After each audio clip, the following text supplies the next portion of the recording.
Terima kasih karena memilih channel ini. Sebelum kita mulakan video ini, sila pertimbangkan untuk menekan butang like, share dan subscribe dan aktifkan butang lonceng Anda agar Anda sentiasa mendapat info-info percuma pada setiap hari dari channel kami. Dan tinggalkan komen Anda karena komen Anda amatlah dihargai. Terima kasih.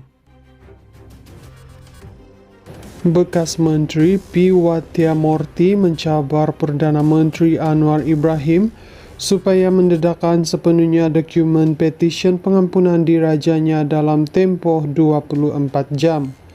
Presiden Parti Kemajuan Malaysia MAP itu juga menuntut ketelusan penuh berhubung petisyen Anwar kepada Yang di-Pertuan Agong yang membawa kepada pembebasannya dari penjara pada 16 Mei 2018 dengan menyatakan bahawa hanya pendedahan sedemikian membolehkan rakyat Malaysia mengetahui dengan tepat apa yang dimohon Perdana Menteri ketika ini daripada Agong.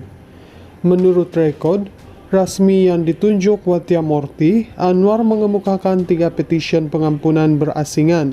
2 yang pertama dihantar pada 16 Mac 2015 dan 27 Februari 2017 ditolak oleh Agong. Petisyen ketiga yang dihantar pada 16 Mei 2018 diluluskan. Hanya melalui pendedahan sedemikian, rakyat Malaysia dapat mengetahui dengan tepat apa yang dimohon Anwar daripada Agong, katanya pada satu kenyataan semalam.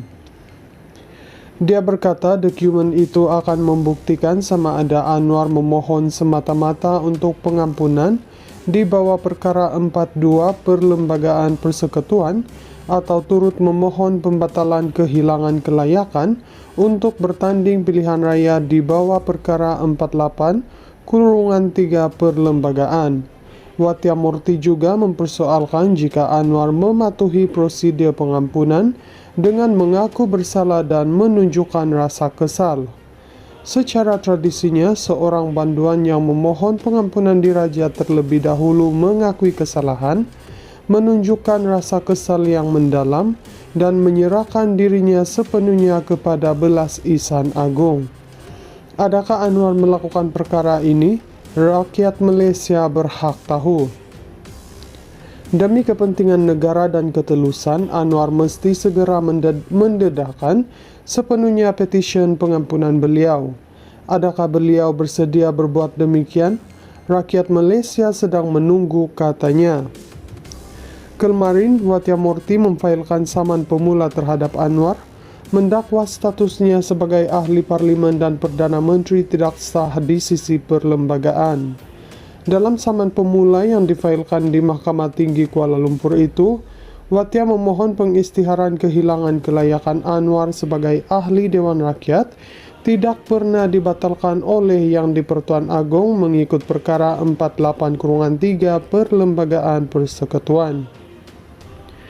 Ini adalah perkara yang melibatkan salah nyata dan tindakan mengelirukan Seri Paduka Baginda Yang di-Pertuan Agong pada ketika itu dalam pelantikan defendant sebagai Perdana Menteri di bawah perkara 43 Perlembagaan Persekutuan.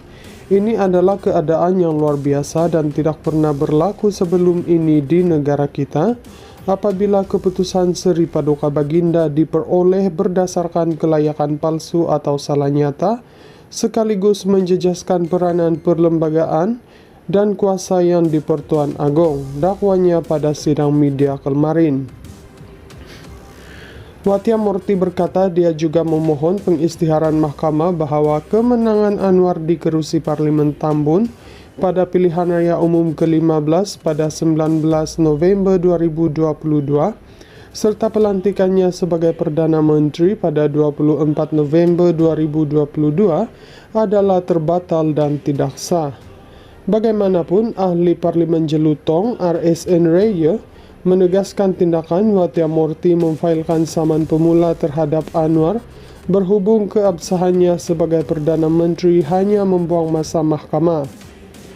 Pengampunan yang diberikan oleh Yang di-Pertuan Agong kepada Yang Amat Berhormat Tambun menyeluruh, sempurna, tidak boleh disoal kerana dia adalah pengampunan menyeluruh 100% tidak perlu mendapatkan apa-apa penjelasan bertulis.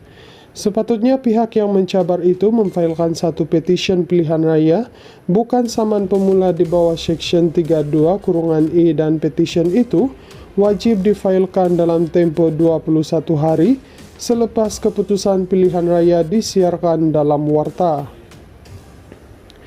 Pada saya, saman tersebut bolehlah kita tafsirkan dalam istilah bahasa undang-undang, sesuatu yang mengaibkan, sesuatu yang remeh atau menyusahkan, katanya pada sidang media di Parlimen. Bekas Menteri P. Wathiamorty mencabar Perdana Menteri Anwar Ibrahim supaya mendedahkan sepenuhnya dokumen petisyen pengampunan dirajanya dalam tempoh 24 jam. Presiden Parti Kemajuan Malaysia MAP itu juga menuntut ketelusan penuh berhubung petisyen Anwar kepada Yang di-Pertuan Agong yang membawa kepada pembebasannya dari penjara pada 16 Mei 2018 dengan menyatakan bahawa hanya pendedahan sedemikian membolehkan rakyat Malaysia mengetahui dengan tepat apa yang dimohon Perdana Menteri ketika ini daripada Agong. Menurut rekod rasmi yang ditunjuk Wathiamorty, Anwar mengemukakan 3 petisyen pengampunan berasingan. 2 yang pertama dihantar pada 16 Mac 2015 dan 27 Februari 2017 ditolak oleh Agong. Petisyen ketiga yang dihantar pada 16 Mei 2018 diluluskan. Hanya melalui pendedahan sedemikian, rakyat Malaysia dapat mengetahui dengan tepat apa yang dimohon Anwar daripada Agong, katanya pada satu kenyataan semalam. Dia berkata dokumen itu akan membuktikan sama ada Anwar memohon semata-mata untuk pengampunan di bawah perkara 42 Perlembagaan Persekutuan atau turut memohon pembatalan kehilangan kelayakan untuk bertanding pilihan raya di bawah perkara 48(3) Perlembagaan. Wathiamorty juga mempersoalkan jika Anwar mematuhi prosedur pengampunan dengan mengaku bersalah dan menunjukkan rasa kesal. Secara tradisinya, seorang banduan yang memohon pengampunan diraja terlebih dahulu mengakui kesalahan, menunjukkan rasa kesal yang mendalam, dan menyerahkan dirinya sepenuhnya kepada belas ihsan Agong. Adakah Anwar melakukan perkara ini? Rakyat Malaysia berhak tahu. Demi kepentingan negara dan ketelusan, Anwar mesti segera mendedahkan sepenuhnya petisyen pengampunan beliau. Adakah beliau bersedia berbuat demikian? Rakyat Malaysia sedang menunggu, katanya.